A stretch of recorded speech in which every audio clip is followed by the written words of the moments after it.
blew a hole in the ocean 1.5 miles wide.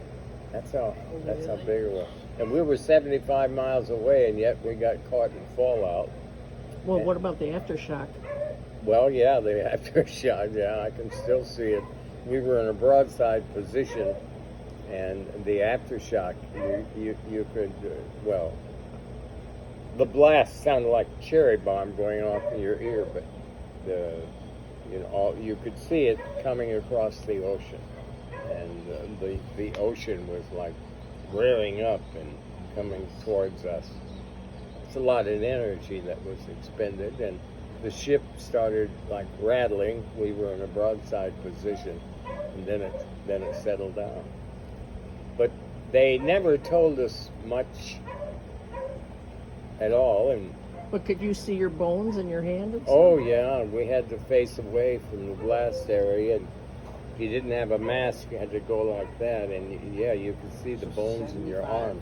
Miles away, it was still that potent of a Oh, blast. right, incredible. And then you had to. Oh, I'm sorry, I interrupted you. Then the wind changed directions, and you had to. The wind changed directions. They didn't anticipate that, and that's when we got caught in fallout. The wind was supposed to blow southeast, but it blew northwest, and that's the way we were sailing to get away from the blast and the area. islands too, right? So we got caught. They had to shut down all the ventilation on the ship, and for 24 hours we had to stay in our compartments. No ventilation. Must have smelled. Yeah.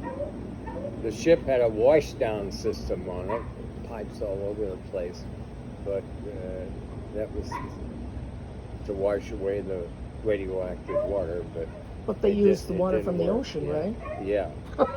Which was and now on those, I don't know if you know this, but they gathered together all the garbage and the refuse from the blast that they could, dug an enormous hole in one of those atolls, buried it all, covered it with 8 feet of concrete, but it's leaking.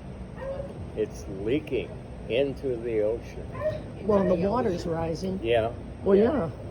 So you see, we messed with something we didn't know what we were doing. A lot of those men on the cleanup died Oh yeah, they're dying young. various because of the forms radiation. of cancer. Most of the guys in my detachment, they're gone. I keep staying in touch with one guy who lives in Iowa, and But a lot of unexplained cancers, and oh yeah. I mean, he had cysts on your aorta.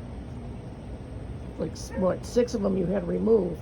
Oh, yeah, I forgot about that. Yeah, I had, Yeah, and the doctor, we asked the doctor if we had ever heard of that before. See, he said, only on corpses. Yeah. only doing autopsies. They're going to decorate us and give us a medal So for they being say. nuclear vets. Is that right? Yeah, in Washington they're working on Atomic it vet. now. Yeah. There's an organization of nuclear veterans. It's nationwide or worldwide, I guess.